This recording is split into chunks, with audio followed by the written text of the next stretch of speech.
আরেকবার।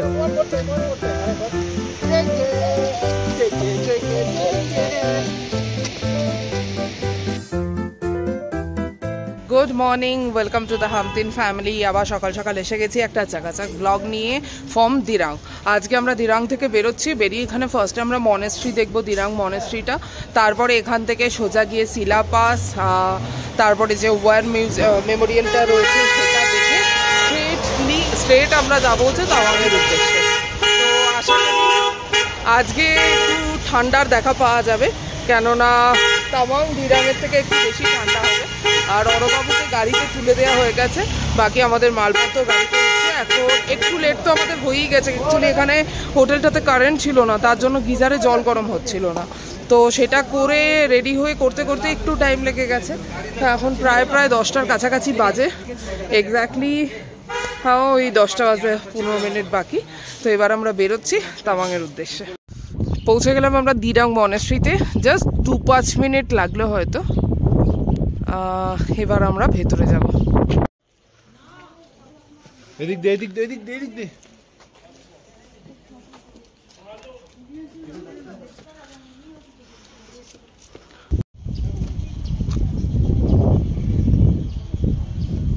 আমরা আপাতত এসে পৌঁছলাম দিরাং মনেস্ট্রিতে, যেটা আমাদের দিরাংয়ের যে গেস্ট হাউসে ছিলাম, কুয়েতি গেস্ট হাউস, তার থেকে একদম পাশে 5 মিনিট ডিস্টেন্সে ছিল। এটা খুব নতুন একটা monastery, 2017 by mister Shri H Dalai Lama দ্বারা এটা তৈরি করা হয়েছিল। আর এটার একটা বিশেষত্ব আছে, সেটা হচ্ছে এখানে কোনো মঙ্করা প্রেয়ার করে না, এখানে লোকালরা এসেই ডেলি বেসিসে প্রেয়ার করে। আর এখানে মর্নিং একটা টিচিং সেশনও চলে, তো যদি ভেতরে চলে তাহলে সেটা দেখাতে পারবো। আপাতত যাচ্ছি ভেতরে, আর অরবাবু ওদিকে চারিধারে যতগুলো মান্ডালা রয়েছে সবগুলোকে ওখানে ঘোরাচ্ছে। যাই আপাতত ভেতরে।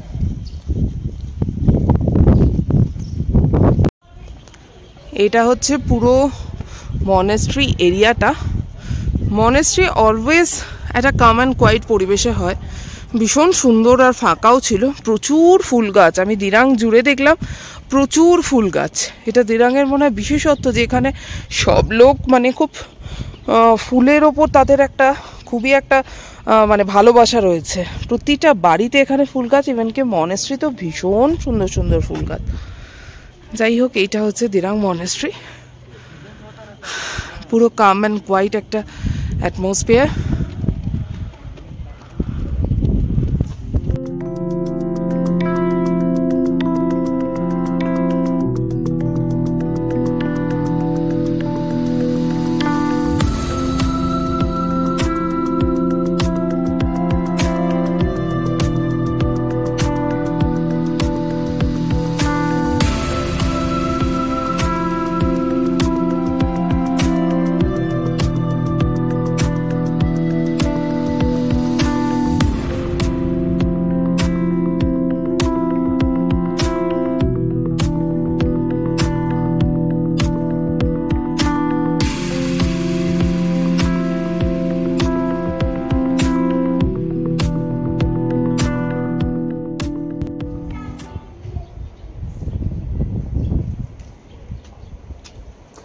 পুরো দিরাং শহরটা, দিরাং রিভার আর তার রাস্তাটার একটা ক্লিয়ার ভিউ পাওয়া যাচ্ছে মনেস্ট্রির এখান থেকে। যদিও হাতে টাইম একটু কম, কিন্তু তাও আমরা দাঁড়িয়ে রইলাম বেশ অনেকক্ষণ, প্রায় 45 মিনিটস হয়ে গেছে আমরা মনেস্ট্রিতে এসেছি।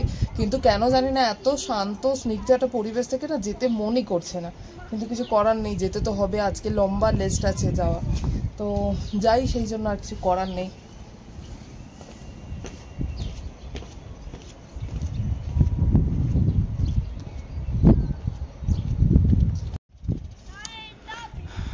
মনেস্ট্রির এইখানে লেফটে হচ্ছে পার্কিং লটটা, এইখানে মনেস্ট্রিটা। আর সামনে দেখতে পাচ্ছ কিনা জানি না, আমি আর অত দূর গেলাম না। ওই দূরে হচ্ছে গেস্ট হাউসটা, তো ওখানে থাকার ব্যবস্থাও আছে ভালো, মানে খুব সুন্দর। 1,500-2,000 প্রাইসের মধ্যে আমি দেখেছিলাম আসার আগে, কিন্তু খালি পাইনি, তো ভালো ব্যবস্থা রয়েছে।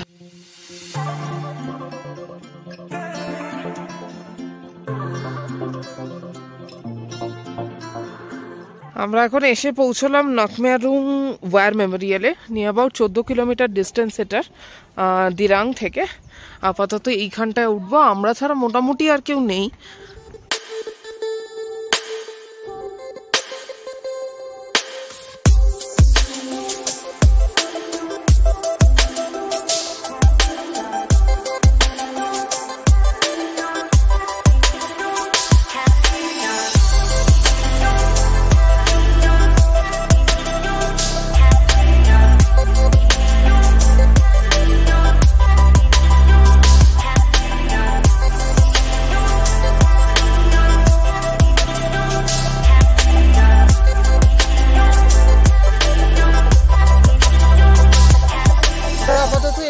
তামিলনাড়ু ওয়ার মেমোরিয়ালে। এটা হচ্ছে 1962-তে যে চায়না অ্যাটাক হয়েছিল ইন্ডিয়ার উপর, সেই সময় ইন্ডিয়ার এতটা টেকনিক্যালি এতটা স্ট্রং ছিল না যে তারা চায়না অ্যাটাকটা সম্বন্ধে আগে থেকে জানতে পারবে। তো যাই হোক, সেই সময় চায়নারা অনেকটা ভেতর অবধি চলে এসেছিল ইন্ডিয়াকে অকুপাইড করার জন্য। তো সেই সময় প্রচুর সৈনিক মারা যায় যুদ্ধতে, আর প্রচুর লোকাল সিটিজেন অলসো। তাদের স্মৃতিসৌধ হিসাবে এখানে ওয়ার মেমোরিয়ালটা বানানো, যেটা তোমাদের নিচে এক্ষুনি দেখালাম। তো আপাতত এখানে আমরা ছাড়া আর কেউই প্রায় নেই, ওরা সবাই হয়তো শিলার উদ্দেশ্যে বেরিয়ে গেছে। সেই জন্য আমরাও ভাবছি এবার বেরোই, কেননা এখানটা ঘোরা হয়ে গেছে আমাদের। চলো যাওয়া যাক।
জাস্ট এসে পৌঁছলাম সেলা পাসে। ঠান্ডা আছে, একটা হাওয়া আছে, দেখা নেই। আর এখানে বেশ ক্রাউডও আছে সেলা পাসে, যদিও আমরা ওঠার সময় কোনো গাড়ি দেখিনি, কিন্তু বেশ ক্রাউড আছে। অনেকগুলোই গাড়ি এখানে দাঁড়িয়ে আছে। বাকি বরফ তো নাই একটু, এটা 13,700 ফিট উপরে। আবার উপর দিকে খালি দেখা যাচ্ছে বরফ, মেবি ওটা বোমলা পাসের দিক।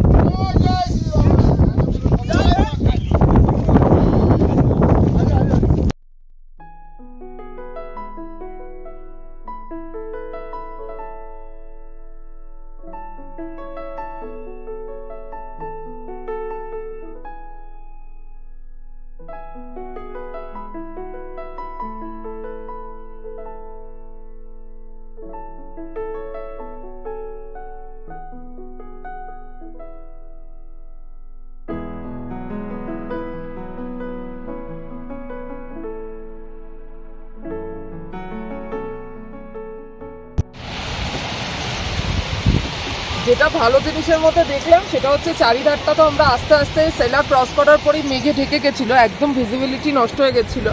তো আস্তে আস্তে দেখলাম টুপটাপ করে দু একটা দানা দানা বরফ তুলোর মতো পড়ছে। সেই জন্য ভাবলাম দু এক মিনিট দাঁড়িয়ে যাই, যদি একটু উদয় হয়। যদিও বরফটা আবার জল হয়ে গেল মনে হয়। না পড়ছে ছোট্ট ছোট্ট ওলা টাইপ। তো যাই হোক, এখানে রিভারের সাউন্ডটার সাথে এই অ্যাটমসফিয়ারটা অসম্ভব সুন্দর একটা কম্বিনেশন। ঠান্ডা লাগছে বিকজ আমার জ্যাকেট রয়েছে গাড়িতে, দেয়া একদম ডিকিতে, তো সেটা বের করা সম্ভব নয়। তাই চল ভাই ভেতরে যাই।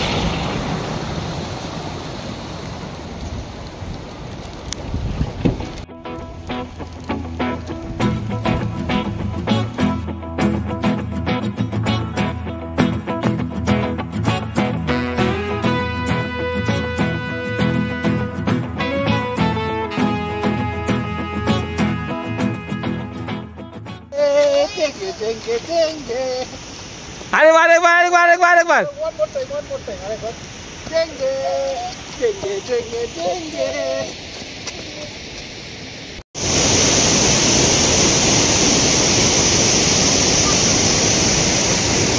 যাত্রাঘাট পৌঁছতে আর 10 কিলোমিটার মতো বাকি। এখানে দেখো সুন্দর ওয়াটারফল ছিলাম, কি নাম আমি জানি না। তো আমরা একটুখানি দাঁড়ালাম, ঠান্ডা তো বেশ লাগছে, যাচ্ছি।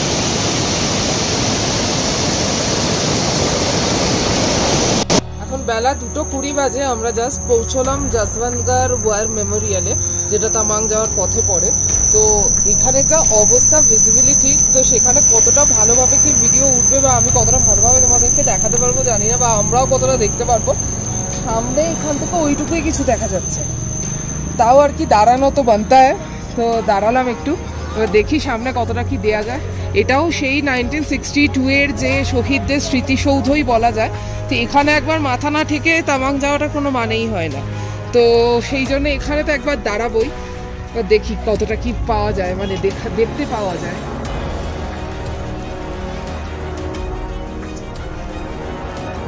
সৈনিকের মধ্যে এই প্রতিটা স্টেপেরই দরকার পড়ে, যেগুলো এখানে মেনশন করা রয়েছে।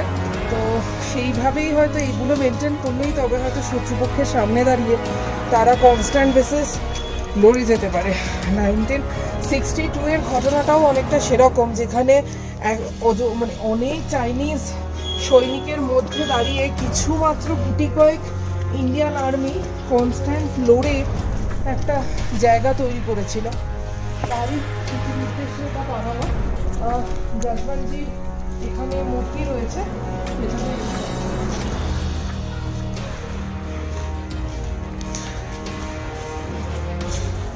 হাই করো দেখো।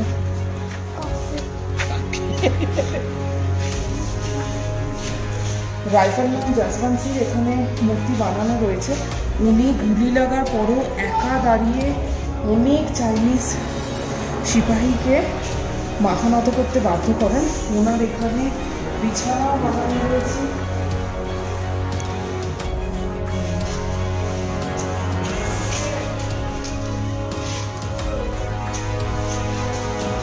এখানে স্যার জসবন্তজির বিছানাটা বানানো রয়েছে। এই বিছানাটার সমস্ত কিছু মঙ্গলবার চেঞ্জ করা হয়। আর এখানে ওনার যে ট্রাঙ্কটা ছিল সেটা, জুতো, সব কিছু রাখা রয়েছে। উনি 72 ঘন্টা একা দাঁড়িয়ে ঘায়েল হওয়ার পরেও লড়ে যায় চীনা সৈনিকদের সাথে। মানে হয়তো আলাদাই কিছু ব্যাপার, তাই জন্য 22 বছর বয়সে উনি মারা যান। উনি মানে 3-4 বছরেরই এটি, মানে ওনার সৈনিক হিসাবে ওনার লাইফ তো বিশাল কন্ট্রিবিউশন, মানে ইন্ডিয়ান হিস্ট্রিতে ওনার কন্ট্রিবিউশন বিশাল। আমার অরবাবুকে এক সোলজার চকলেট দিয়েছে, তাই জন্য অরবাবুর ভীষণ আনন্দ, ওর মোটিভেশনই বেড়ে গেছে আলাদা। তাই প্রথমে হাঁটতে যাইছিল না, এখন দেখছি হাঁটছে। ওয়েদারটার জন্য না একটু অসুবিধা হচ্ছে, ভিজিবিলিটিটা এতটা কম, সেরকমভাবে কিচ্ছু দেখা যাচ্ছে না। দেখি স্মৃতিস্থলটায় পৌঁছে গেছি, ওখানে কিছু জিনিস রাখা আছে। সেই সময়কার ওয়ারের মনে যে সমস্ত জিনিসগুলো ইউজ হয়েছিল চাইনিজরা যেগুলো পাওয়া গেছিল, চাইনিজ রাইফেল মানে সেইগুলোই রয়েছে।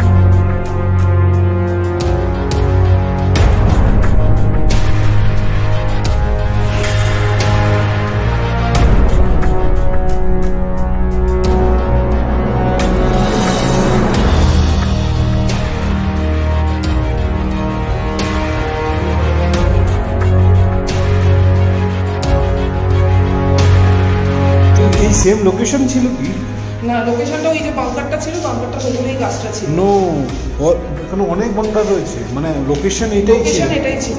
এখানে ওই এসে গেছে। আর এই শ্যুটটা করেছিলেন স্যার, এই শ্যুটটা করেছিলেন, পরে লড়াইটা করেছিলেন। আর সেই সময়কার গ্রামোফোন এইটাই ইউজ হতো টেলিফোন হিসাবে। আর এই তিনজনই মেন ভূমিকা নিয়েছিলেন, জসবন্তজি, গোপালজি আর ত্রিলোকজি।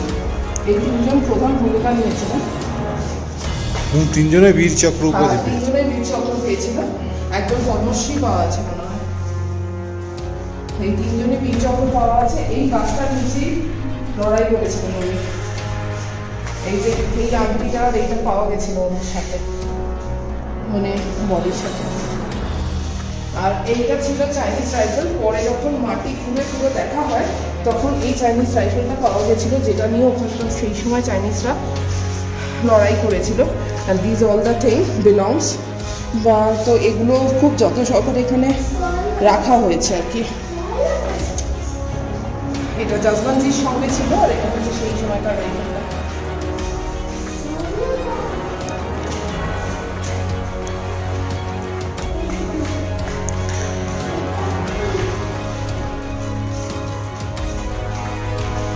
আমার মনে হয় এই জায়গা দিয়ে চাইনিজরা সেই সময় ঢুকেছিল।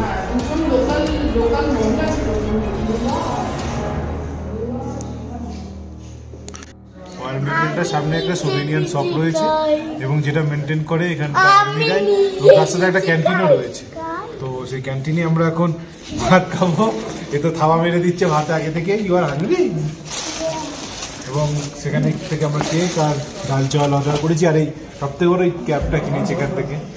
আমরা অনেকগুলো কিনেছি অ্যাকচুয়ালি, সবাইকে দেওয়ার জন্য আমরা এখান থেকে ক্যাপগুলো কিনেছি। এরা দুজন 50 টাকা করে কারি চাওয়াল, 50 টাকায় দুটো কেক খাবো তো। ওকে, ইটস ভেরি রিজনেবল। 50 টাকায় এতখানি কারি চাওয়াল, 50 টাকায় এই দুটো কেক। তো যাই হোক, আমরা এখানে আপাতত লাঞ্চটা সারবো।